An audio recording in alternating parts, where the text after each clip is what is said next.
Hello दोस्तों, नमस्कार। स्वागत है आप सभी का आपके अपनी यूट्यूब चैनल हिमालयन बिबलीफाइल में।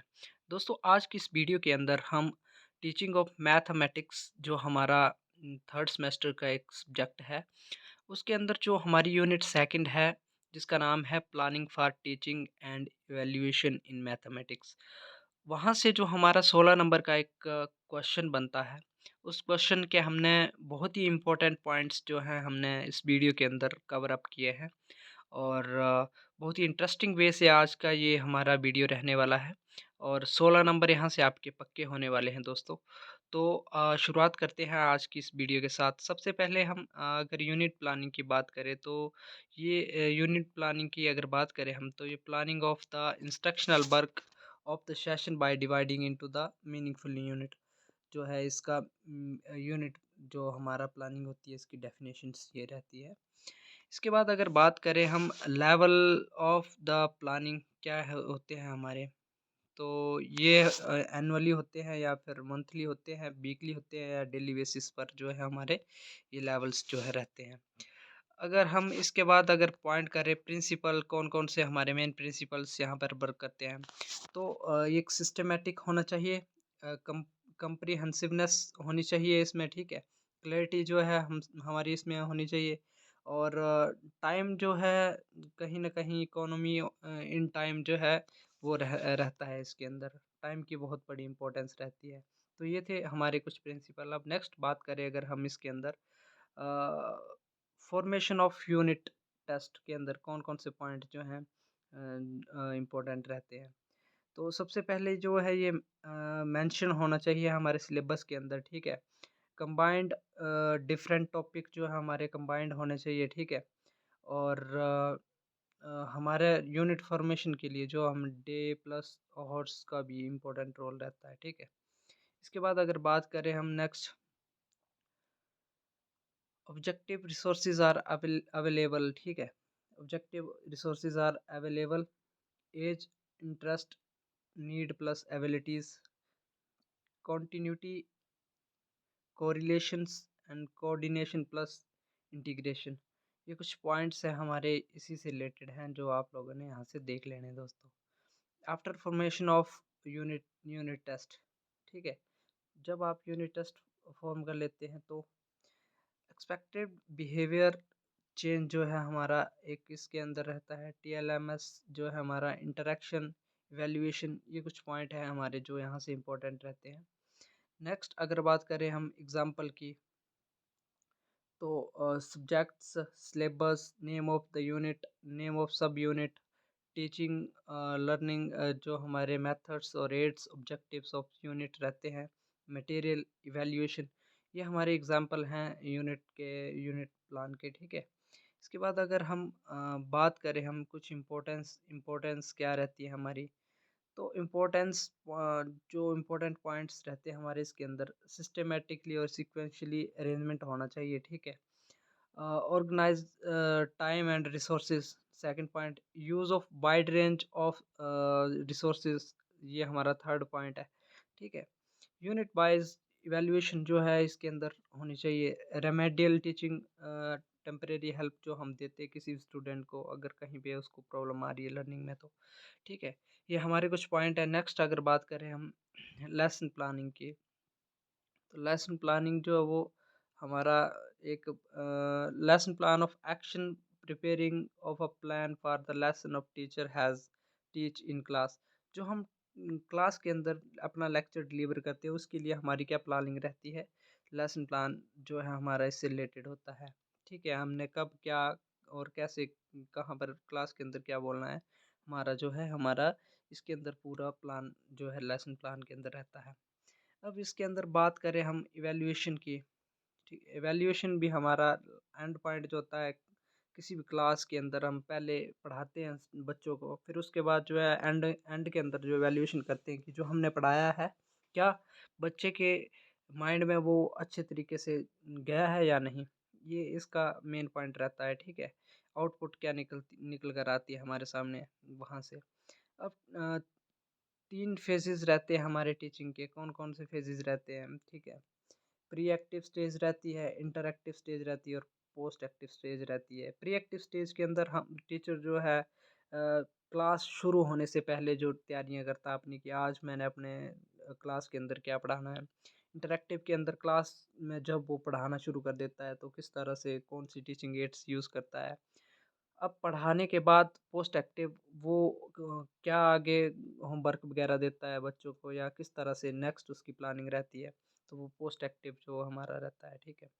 एक characters of a good lesson plan जो है हमारे क्या रहते हैं, तो रिटन फॉर्म में होना चाहिए lesson plan, journal and specific objectives होने चाहिए, प्रिंसिपल ऑफ टीचिंग होने चाहिए, ठीक है।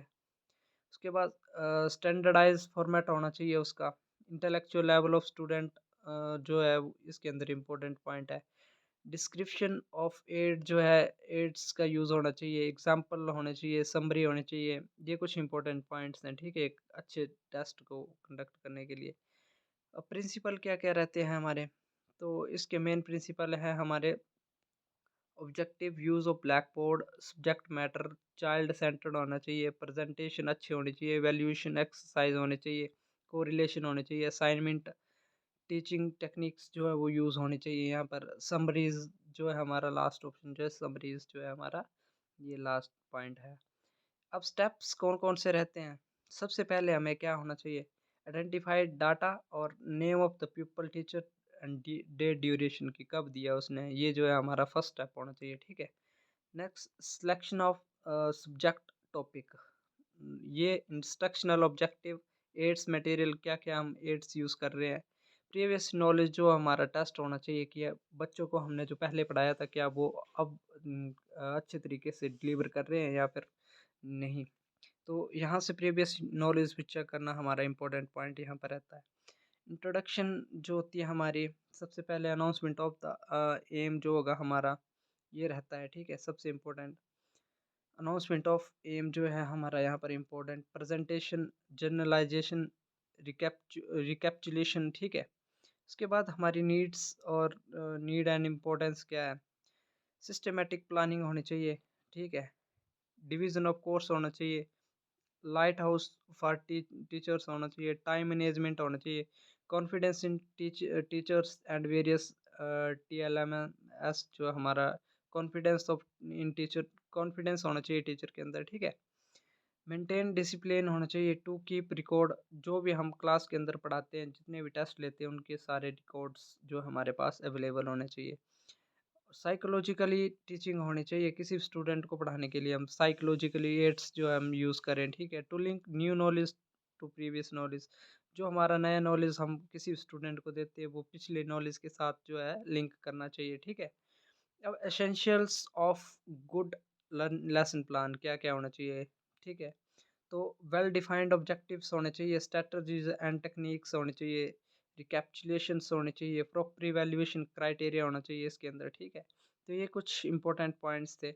अब कौन कौन सी अप्रोचेस रहती हैं हमारी लेसन प्लान के लिए, इसके लिए अलग से एक वीडियो बनाना पड़ेगा हमें दोस्तों, कि जो हमारे हर्बर्टियन जो हमारे 5 स्टेप अप्रोच है हमारी, ठीक है, या फिर RCM अप्रोच है, ठीक है, जो NCERT ने भी इसको अप्रूव किया हुआ है हमारे, ठीक है। RCM अप्रोच जो है, ब्लूम्स टेक्सोनोमी वगैरह जो भी है, वैल्यूएशन ऑफ ब्लूम्स अप्रोच जो है, यूनिट मॉरिसन अप्रोच जो है, ये 4 अप्रोचेस हैं, यहाँ से भी इम्पोर्टेंट क्वेश्चन बनकर आता है हमारा।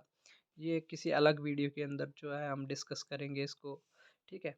इसके बाद अगर हम बात करें इवैल्यूएशन इन मैथमेटिक्स, कितने टाइप की इवैल्यूएशन होती है, एक होती है फॉर्मेटिव, एक सबमेटिव और डायग्नोस्टिक। तो वन बाय वन करके हम छोटे छोटे पॉइंट जो इनके नोट करेंगे। फॉर्मेटिव एवेल्यूएशन की बात करें तो एवेल्यूएशन प्लस लर्निंग जो है इसके अंदर आती है, और ये लगभग साल में 4 बार होती है, और इसका वेटेज कितना होता है, 40% वेटेज रहता है इसका, ठीक है। अब सबमेटिव असेसमेंट की बात करें तो एवेल्यूएशन ऑफ लर्निंग जो होती है, ठीक है, लगभग साल के अंदर 2 बार होता है और वेटेज इसका 60% रहता है। अब डायग्नोस्टिक इवैल्यूएशन का मेन क्या होता है हमारा, ये test organized to find for difficulty, किसी भी स्टूडेंट के अंदर कौन कौन सी डिफ़िकल्टी लेवल्स हैं, कहाँ पर उनको जो वो स्टडी के अंदर जो है कमी आ रही है, कहाँ पर उनको जो है रेमेडियल टीचिंग देनी है हमने, ठीक है। तो उसके लिए जो है हमारा डायग्नोस्टिक इवैल्यूएशन जो वो की जाती है किसी स्टूडेंट की, ठीक है? तो ये कुछ पॉइंट थे, तो ये हम ऑब्जर्वेशन करते हैं किसी स्टूडेंट के बिहेवियर का, ठीक है? तो यहाँ सर जो भी हमारे पास इम्पोर्टेंट पॉइंट्स निकल कर आते हैं किसी स्टूडेंट में कि उसको कहीं पर दिक्कत आ रही है, तो डायग्नोस कर सकते हैं हम किसी स्टूडेंट की प्रॉब्लम को, ठीक है? डिफ़िकल्टीज़ या फिर कोई भी वीकनेस, स्ट्रैटेजीज़, मेथड वगैरह जो भी हमारे रेमेडियल टीचिंग वगैरह हम उनको प्रोवाइड करवा सकते हैं, ठीक है? करैक्टरिस्टिक्स की बात करें अगर हम, तो मिड टर्मिनल होते हैं, ठीक है? जजमेंटल होते हैं, evaluation and products, standardized test भी इसके अंदर इंक्लूड होते हैं। करैक्टरिस्टिक्स की बात करें अगर हम, इंटीग्रल पार्ट्स होते हैं, ठीक है? करैक्टरिस्टिक्स की अगर बात करें हम, तो इंटीग्रल पार्ट होता है occurs is frequently, immediate result and reinforcement learning. Teacher में टेस्ट होते हैं इसके अंदर, लास्ट टाइम हमारा बहुत ही कम टाइम लगता है इसके अंदर, ठीक है? अब टाइप ऑफ टेक्निक्स की बात करें अगर हम, तो फॉर्मल टाइप्स होती है, ठीक है? नॉन फॉर्मल टाइप होती है। 2 टाइप की नॉन फॉर्मल और नॉन फॉर्मल टाइप होती है। फॉर्मल टाइप के अंदर testing, exercise, work, checklist, questioning जो भी होती है, असाइनमेंट्स वगैरह जो होती है फॉर्मल के अंदर आती है, ठीक है? अब नॉन नॉन फॉर्मल की बात करें अगर हम, तो बिहेवियर और observation, class performance, activities, involvement, ये जो सारी जो एक्टिविटीज़ होती है स्टूडेंट की, ये नॉन फॉर्मल के अंदर आती हैं। अब फंक्शंस क्या रहते हैं हमारे, डायग्नोस्टिक, ठीक है? प्लेसमेंट और मॉनिटरिंग जो है हमारे ये फंक्शंस रहते हैं। अब यहाँ पर एक बहुत ही इम्पोर्टेंट है हमारा, 2 नंबर का कई बार सवाल आ जाता है या फिर 16 नंबर का भी यहाँ से सवाल जो है हमारा बन जाता है। सीसीई, कंटीन्यूअस कॉम्प्रिहेंसिव इवैल्यूएशन जो रहती है हमारी, 2009 के अंदर जो था इसको करिकुलम के अंदर ऐड किया गया था, ठीक है? तो इसके ऑब्जेक्टिव्स क्या रहते हैं हमारे पास, तो इसके ऑब्जेक्टिव्स रहते हैं टू इवैल्यूएट एवरी एस्पेक्ट्स, ठीक है? रिड्यूस ऑफ द प्रेशर, किसी स्टूडेंट का जो प्रेशर रिड्यूस करना है। पर्सनैलिटी इम्प्रूवमेंट के लिए, एक्टिव पार्टिसिपेशन के लिए, कोकुलर जो एक्टिविटीज़ होती है स्कूल के अंदर उसके अंदर इन्वॉल्वमेंट के लिए, स्कोप फॉर सेल्फ इवेल्युएशन के लिए जो है इसका इम्पोर्टेंट जो हमारे पास पॉइंट रहता है दोस्तों। अगर हम इसके अलावा बात करें, नेक्स्ट जो है हमारा, 3 इसकी डोमेन्स रहती हैं, ठीक है?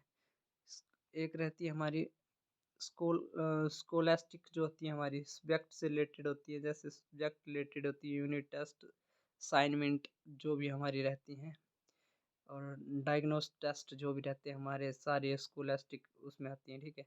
को स्कोलास्टिक के अंदर जो है हमारे कौन से पार्ट्स रहते हैं, तो इसके अंदर आता है हमारा जो को कुल को करिकुलर जो हमारी एक्टिविटीज़ आती हैं वो इसके अंदर आती हैं, ठीक है? सोशल जो personal activities, physical growth, work experience, ये सारा जो हमारा को स्कोलास्टिक में आता है।